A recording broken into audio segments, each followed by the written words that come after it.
एकादशी की महिमा देखिए। 1000 वर्ष जिस राजा ने 11 का व्रत किया है, राजा कितना विशेष होगा अपने आप। चंद्रमा, सौम्यता में चंद्रमा की तरह, रूप में कामदेव के समान था राजा।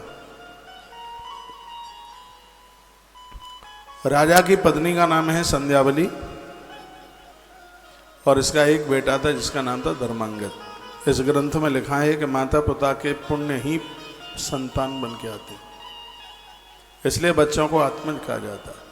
उनके पाप ही औलाद बन के आते हैं। धृतराष्ट्र का पाप ही दुर्योधन बनकर और माता कुंती का पुण्य ही युधिष्ठिर बनकर धरती पर पैदा हुआ। हमारे द्वारा अच्छा बुरा जो भी कुछ हुआ है उसके परिणाम यही इसी धरती पर आकर के घोषित हो जाते हैं।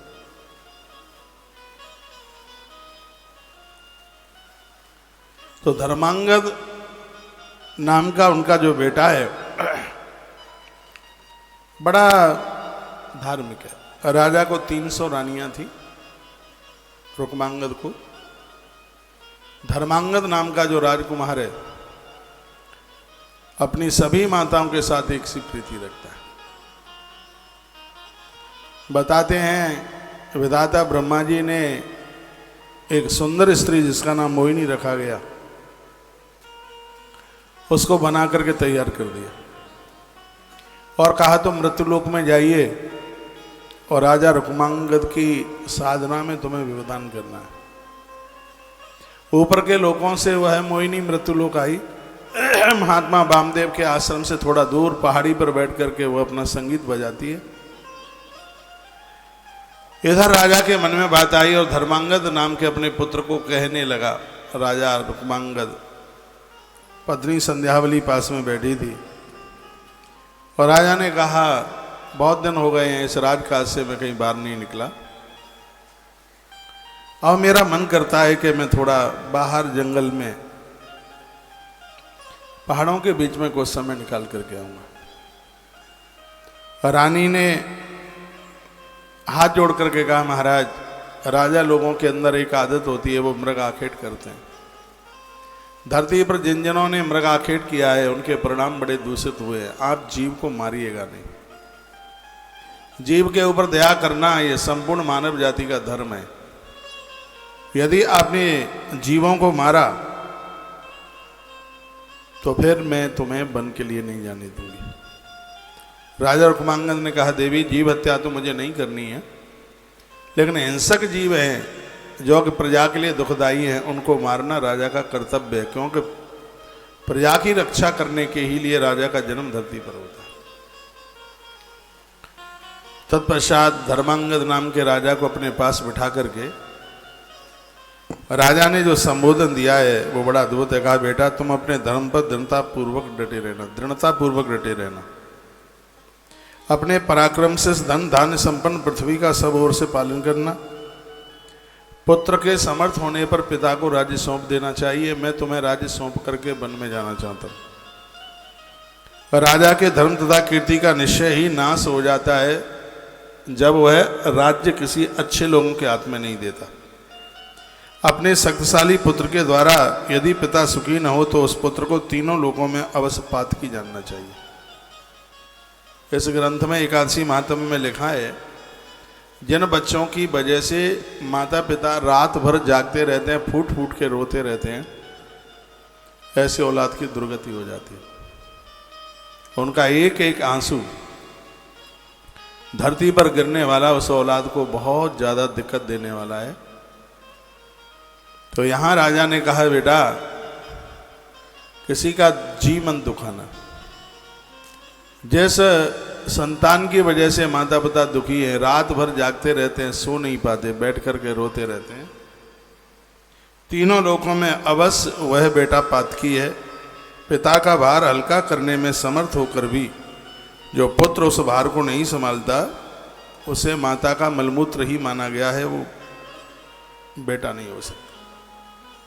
वैसे भी गांवों की कहावत है, पुत्र भय सयाने दारिद्र भय रवाने। माता पिता तब तक ही दुख उठाते हैं जब तक बच्चे छोटे हैं।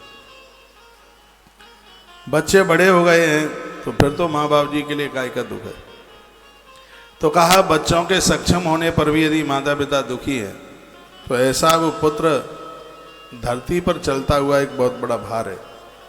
जो इस पृथ्वी पर पिता से भी अधिक ख्याति लाभ करे वही पुत्र है। यदि पुत्र के अन्याय जनित दुख से पिता को रात भर जागना पड़े तो वह पुत्र एक कल्प तक नरक में वास करता है। चाहे कितना भी वो कुछ कर ले, जिसने माता पिता को दुखित किया है उसे नरक जाना होता है।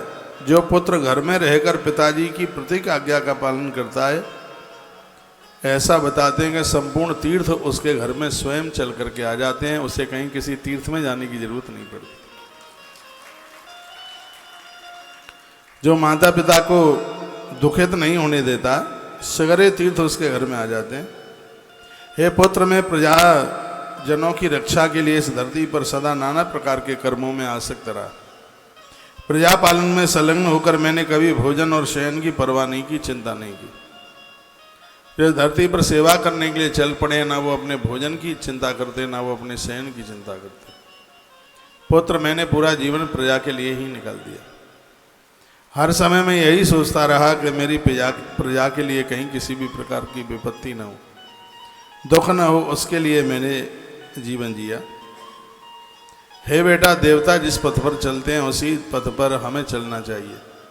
संत लोग जिस रास्ते पर चलते हैं हमें वही रास्ता पकड़ लेना चाहिए। पुत्र, कोई पार्वती की आराधना करता है, कोई शंकर जी को पूजता है, कोई गोविंद को पूजता है, कोई नदियों को पूजता है। मैंने तो अपने जीवन में माता एकादशी का आह्वान किया और मैं तो एकादशी को 11 को पूजता रहा। मैं स्वस्थ हूं, जीवन का आनंद मेरे हाथ में है। बेटा, मेरा तुमसे कहना है, जिस तरीके से मैंने किसी को अन्न नहीं खाने दिया 11 वाले दिन, एकादशी वाले दिन, उसी प्रकार से नियम चलता रहे। एकादशी के दिन अपनी प्रजा के बीच में कोई अन्न खाने वाला ना हो। इस ग्रंथ में लिखा है कि दुनिया के जितने पाप हैं वो एकादशी के दिन अन्न में वास करते हैं। कल भी मैं निवेदन कर रहा था, टोटली A to Z। इसलिए सजग समझदार भजनानंदी लोगों को तो 11 वाले दिन अन्न से दूर रहना चाहिए, ऐसा वर्णन किया गया है, ऐसा कहा गया है। वत्स, अपने हो या पराए, कभी किसी को दुख मत देना। जो दूसरों को दुख देते हैं, ऐसे राजाओं की सत्ता शीघ्र ही नष्ट हो जाती है। सब कुछ खत्म हो जाता है, कुछ भी उनके पास बचता नहीं है। धर्मांगद ने कहा, पिताजी, मैं आपके राज्य संबंधी भारी भार को आज से अपने ऊपर उठाता हूँ, आपकी आज्ञा का पालन करूँगा। मेरे लिए इसके अलावा और कोई दूसरा काम नहीं है। संतान पुत्र 3 तरह के होते हैं, एक है उत्तम, एक है मध्यम और एक है अधम। माता पिता कुछ कहना चाहते हैं, अभी उन्होंने कुछ कहा नहीं, उसको 1 नंबर की औलाद कहते हैं। 2 नंबर के हुए हैं, माता पिता ने कहा, उन्होंने काम कर दिया। और 3रे नंबर वाले हुए हैं,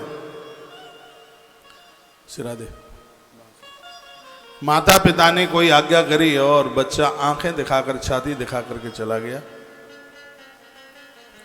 ऐसी औलाद को तो माता पिता का मलमूत्र ही कहा गया है। आप विचार करें, अपने घर में कैसी संतान है जो अपने माँ बाप जी के लिए रात रात भर सोते नहीं है, जागते रहते हैं। ईश्वर उन लोगों के लिए जागता रहता है। ईश्वर की आंखें उन लोगों की तरफ से कभी भी बंद नहीं होती जो रात रात भर अपने माता पिता के लिए जागते रहते हैं, नींद त्याग देते हैं। ऐसा वर्णन किया गया। बेटा, मैं तो वन के लिए जाता हूँ, एकादशी के दिन किसी को भोजन मत करने देना, यह पिताजी का शब्द तुम मानना, ये कह दिया। राजा रुक्मांगद अपने पुत्र धर्मांगद को ऐसे समझाने लगे। ऐसे कम माता पिता होते हैं जो बच्चों को ऐसी धार्मिक बातों से जोड़े। संध्यावली से राजा बोले, हम कितने बड़भागी हैं कि हमारे माध्यम से इतना सुंदर बच्चे का जन्म हुआ है। पिता ने बहुत अच्छी तरह से उस पुत्र को समझाया। एक बार जयकारा लगाइए बोल भक्त वत्सल भगवान की जय हो। श्री हनुमान जी महाराज की जय जय। श्री राधे श्री राधे श्याम। जब राजा चलने को तैयार हुआ वन में, राजा के गुरु सामने से चल करके आ गए। पत्नी संध्या बलि भी थी और क्या कहा, अहिंसा ही परम धर्म है। ये बातें तो हमारे और आपके सामने आज कोई माता मुझे गौशाला में बोल रही थी, पता नहीं आप में होगी। हमारा जी हम बहुत परेशान हैं, बच्चा मीट बहुत खाता है। तो उस घर की बात बता रहा हूँ जो माता पिता चाय भी नहीं पीते हो। आज की स्थिति ऐसी है। ग्रंथ कहता है अहिंसा परमो धर्म, अहिंसा ही जीवन का परम धर्म है। एक तरफ जीव हत्या करें और एक तरफ तीर्थ यात्रा करें, कुछ भी नहीं होगा। पुराणों में वर्णन है, परहित सरिस धर्म नहीं भाई, पर पीड़ा सम नहीं अगमाई। दूसरों के लिए भला करना इससे बड़ा पुण्य नहीं है। जीव की हिंसा करना, मारना, काटना इससे बड़ा पाप नहीं है बिल्कुल। संस्कार टीवी के माध्यम से मुझे पूरी दुनिया में सुना जा रहा है। बहुत आग्रह पूर्वक निवेदन करना चाहूँगा, इतने प्रभावी होते हैं, शंख चक्र गदा पद्म उनके चरणों में बने हुए होते हैं। और ऐसे चरण हमारे घर में आके पड़ जाते हैं तो हमारा भाग्य बदल जाता है। वास्तु को समाप्त करने की ताकत उनके चरणों में। इसलिए महापुरुषों को बुलाना ये बड़ा शुभ माना गया है, बड़ा बढ़िया माना गया है। भगवान विष्णु के तो ये परम भक्त थे ही राजा। पृथ्वी पर अधिक पुण्य में और ज्यादा बढ़ने लगा। एकादशी की इतनी बड़ी महिमा बढ़ने लगी। एक बार जयकारा लगाइए बोलो कृष्ण कन्हैया लाल की जय हो। श्री हनुमान जी महाराज की जय जय। श्री राधे श्याम। चांडाल भी यदि भगवान विष्णु का स्मरण कर ले तो उसका उद्धार हो जाएगा। और ब्राह्मण भी यदि विष्णु भक्ति विहीन है तो चांडाल से भी गिरा हुआ है। चांडाल भगवान का भजन कर ले तो भी उसका उद्धार हो जाएगा। और ब्राह्मण विष्णु भक्ति से हीन है और चांडाल भजनानंदी है तो उससे चांडाल बढ़िया है। ऐसा बढ़िया, ऐसा ब्राह्मण शराब पीता है उसके हाथ का जल पीने का अधिकार नहीं। ऐसा ब्राह्मण मुर्गा मीट खाता है, यह तो ब्राह्मण के नाम पर कलंक है। ब्राह्मण के नाम पर यह तो ब्राह्मण जाति को कलंकित कर रहे हैं।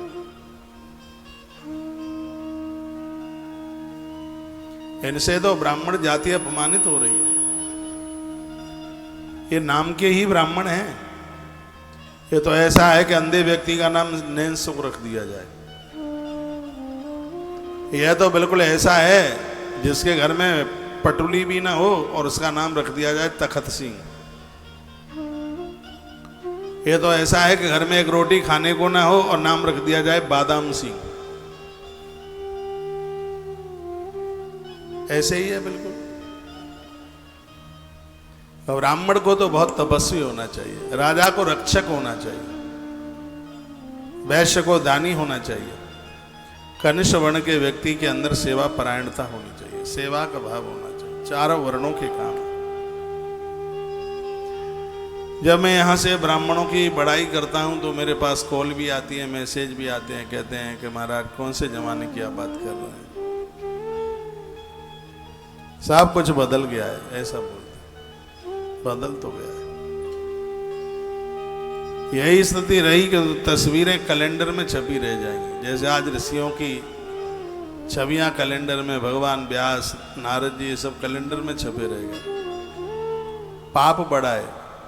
नहीं तो इसी मृत्यु लोक में अभी बहुत ज़्यादा समय नहीं हुआ है, 500-400 वर्ष पुरानी बात कर रहा हूँ। भक्तों के सामने नारद जी ऐसे आके प्रकट होते थे जैसे हम और आप, चैतन्य महाप्रभु के सामने ऐसे प्रत्यक्ष रूप से।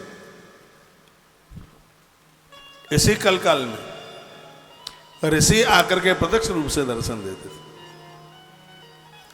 पूज्य निम्बारकाचार्य जी महाराज के सामने सुखदेव भगवान प्रत्यक्ष रूप से प्रकट हो गए थे इसी कलयुग में। लेकिन अब पापों की वृद्धि ऐसी हो रही है, पुण्य सब क्षीण हो रहे हैं,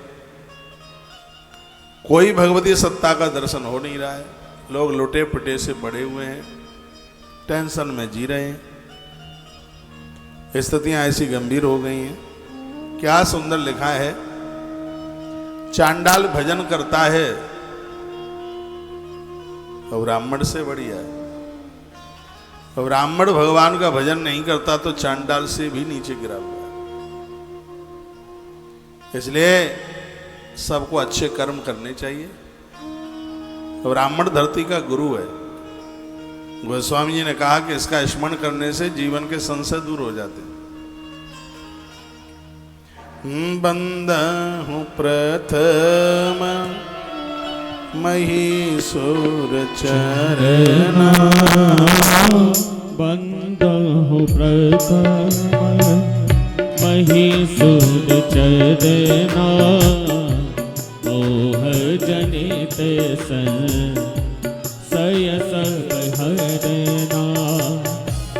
बंदहु प्रथम महीसुर चरना, मोह जनित संशय सब हरना।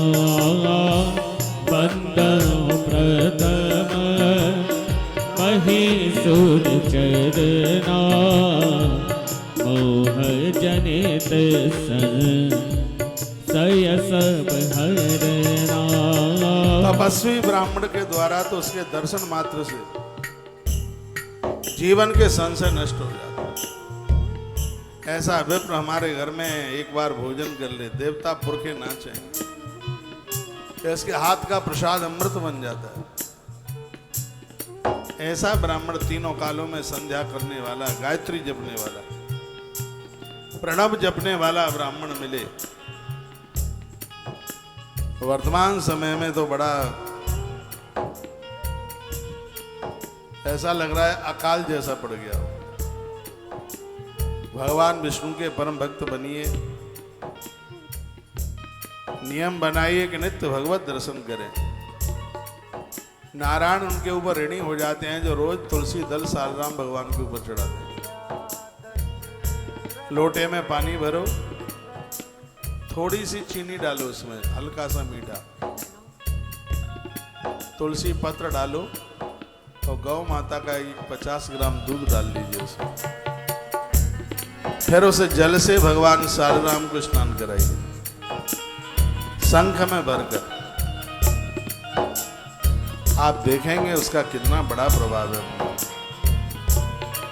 भाग्य बदल देगा, जीवन बदल देगा। और कोई ज्यादा ऐसा कोई विशेष उपाय नहीं बता दिया कि जिसको कोई ना कर पाए। भगवान गदगद हो जाएंगे, हमारी आपदाओं का हरण कर लेंगे। आपदा मम हरतारम, हमारी आपदाओं का हरण कर लेंगे। लक्ष्मी तिष्ठत सर्वदा, आपको धन और यौवन दोनों दे देंगे। मीठे दूध से नारायण के अभिषेक को कराने की इतनी बड़ी महिमा है। इसलिए पूर्णमासी को तुलसी वन आश्रम में एक विशेष रूप से भगवान नारायण का अभिषेक होने वाला है। विशेष रूप से नारायण कवच के पाठ होंगे।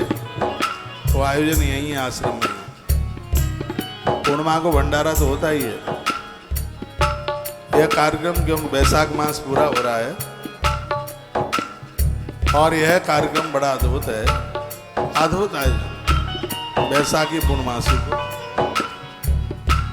और बीच बीच में उसकी बात बताता रहूंगा। प्रदोष कल है, कल यहाँ प्रदोष पूजा रात्रि को होगी 7:30 बजे। जैसे पिछले बार काफी भक्त लोग बैठे थे प्रदोष पूजा में, कल हमारे साथ बैठिए, हम भी प्रदोष पूजा में बैठेंगे, संग मिलकर अभिषेक करेंगे।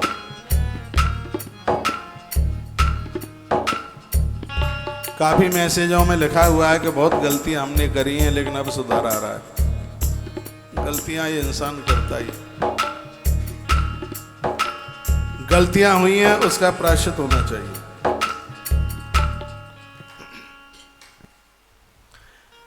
क्या लिखा है इस धरती पर विष्णु भक्त होना बहुत ज़्यादा दुर्लभ है। जो भी कोई व्यक्ति भगवान का भक्त है, माता धरती उनके ऊपर अति प्रसन्न होती है, लक्ष्मी माँ अति प्रसन्न होती है।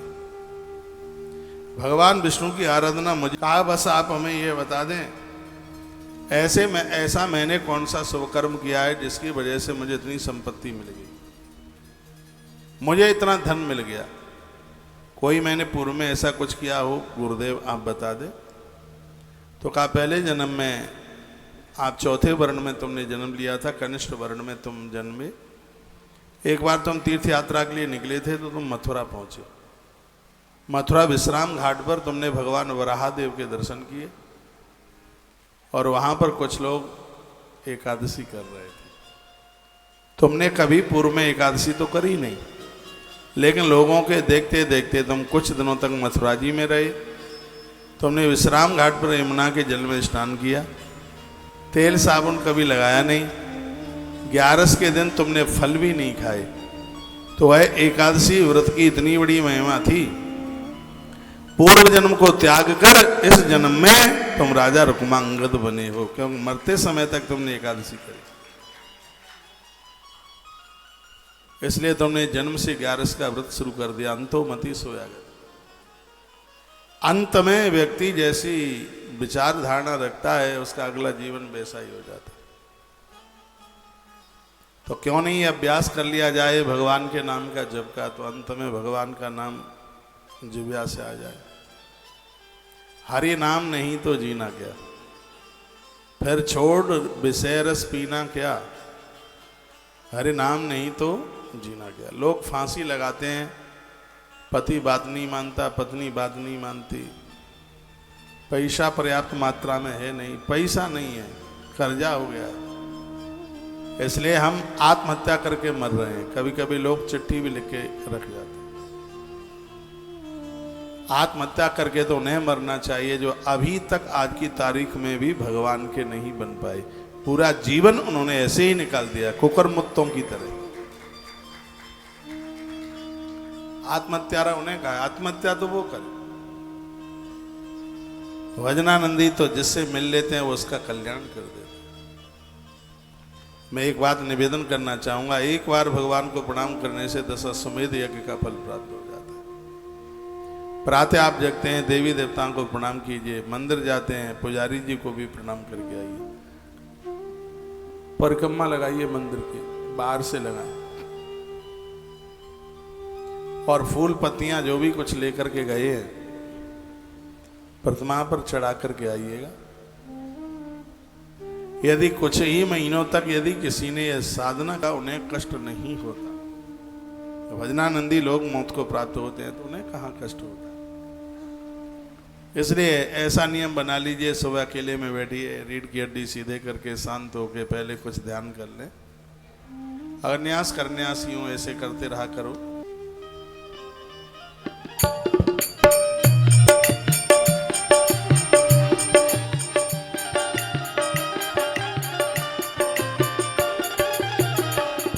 जिंदगी में हजारों मेला जुड़ा, जिंदगी में हजारों का मेला जुड़ा। हंस जब जब उड़ा तब अकेला उड़ा। जिंदगी में हजारों का मेला जुड़ा, जिंदगी में हजारों का मेला जुड़ा। हंस जब जब उड़ा तब अकेला उड़ा। हंस जब जब उड़ा तब अकेला उड़ा। हंस जब जब उड़ा तब अकेला उड़ा। जिंदगी में हो जिंदगी में हजारों का मेला जुड़ा। हंस जब जब उड़ा तब अकेला उड़ा।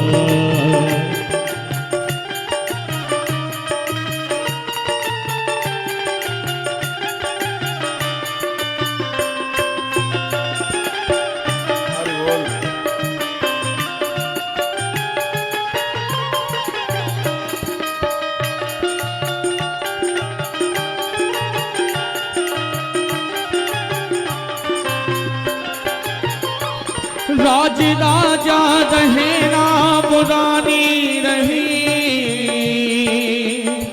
कहने सुनने तो केवल कहानी रही, कहने सुनने तो केवल कहानी रही। वस्तु हर एक तो आने जानी रही, ना बुढ़ापा रहा ना जवानी रही, ना बुढ़ापा रहा ना जवानी रही। 4 दिन के ओ 4 दिन के ओ 4 दिन के लिए जग झमेला जुड़ा, 4 दिन के लिए जग झमेला जुड़ा। हंस जब जब उड़ा तब अकेला उड़ा, जिंदगी में हजारों का मेला जुड़ा। हंस जब जब उड़ा हंस जब जब उड़ा तब अकेला उड़ा, हंस जब जब उड़ा तब अकेला उड़ा। जिंदगी में ओ जिंदगी में ओ जिंदगी में हजारों का मेला जुड़ा। हंस जब जब उड़ा तब अकेला उड़ा।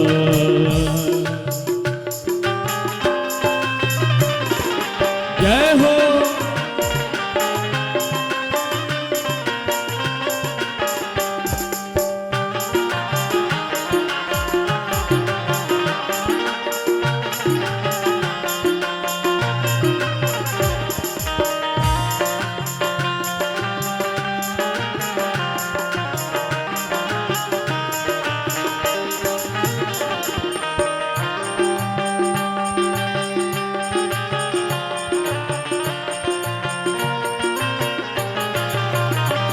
हाथी घोड़े खड़े के खड़े रह गए, कोठी बंगले पड़े के पड़े रह गए, कोठी बंगले पड़े के पड़े रह गए। हीरे मोती जड़े के जड़े रह गए,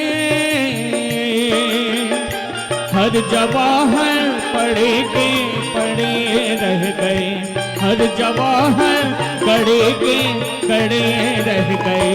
अंत में लख ओ अंत में लख, अंत में लखपति को ये ढेला जुड़ा, अंत में लखपति को ये ढेला जुड़ा। हंस जब जब उड़ा तब अकेला उड़ा, जिंदगी में हजारों का मेला जुड़ा। हंस जब जब उड़ा तब अकेला उड़ा।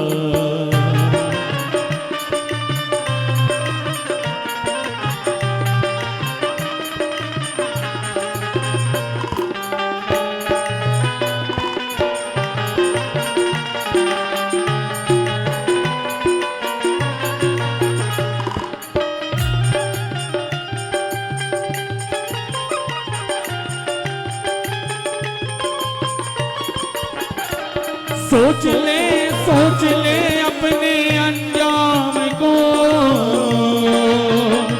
ले ले पैसा न कौड़ी बिना दाम को, ले ले पैसा न कौड़ी बिना दाम को। भज ले तुझसे का राम को, जिसमें पाओगे तुम अपने निज धाम को, जिसमें पाओगे तुम अपने निज धाम को। सीताराम जी का नाम, सीताराम जी का नाम, सीताराम जी का नाम बस जोड़ा रह गया। हंस जब जब उड़ा तब अकेला उड़ा, जिंदगी में हजारों का मेला जुड़ा। हंस जब जब उड़ा तब अकेला उड़ा, जिंदगी में हजारों का मेला जुड़ा। हंस जब जब उड़ा तब अकेला उड़ा, जिंदगी में हजारों का मेला जुड़ा। हंस जब जब उड़ा तब अकेला उड़ा, हंस जब जब उड़ा तब अकेला उड़ा, हंस जब जब उड़ा तब ये अकेला उड़ा। बोलिए सत्यनारायण भगवान की जय हो। तो राजा रुक्मांगद ने पूछा, गुरुदेव मेरी पत्नी इतनी बढ़िया है, बेटा इतना बढ़िया है, मेरे पास राजपाट इतना सब कुछ है, ये मुझसे पूर्व में ऐसा कौन सा पुण्य हो गया? और मैं कहूँगा जो भी आपके पास में है ये सब आपके प्रारब्ध से, आपके सत्कर्म के परिणाम है, अच्छा है या बुरा है। आप लखनऊ के नाम से जानते हैं, लखनलाल ने उसको बड़ा सजाया, मथुरा के ऊपर ध्यान शत्रुघ्न जी का बहुत ज़्यादा रहा। तो उस समय प्रभु श्री राम जी ने मथुरा में विश्राम घाट पर भगवान वराह देवता की प्रतिमा लगाई। आज भी वहाँ बरादेव का मंदिर है, कभी आप जाएं दर्शन करना, प्राचीन, बहुत प्राचीन है। जो केशव देव मंदिर है जन्मभूमि पर, उससे भी बहुत पुराना है, वो तो अनादि काल का है, प्रभु राम जी के समय का है। भूतेश्वर महादेव बहुत प्राचीन है, अनादि काल के। वहाँ 51 शक्तिपीठ में से एक शक्तिपीठ है वहाँ, कात्यायनी, वो भी बहुत प्राचीन है, बहुत पुरातन है। और ऐसा बताते हैं कि केदारनाथ का, बताते क्या है ही से महापुराण में उपलिंग है केदारनाथ का। केदारनाथ कोई नहीं चढ़ पाता है, ऊपर नहीं जा पाता है, मथुरा में भूतेश्वर का आकर के दर्शन कर ले तो उसकी केदारनाथ की पूर्ति हो जाती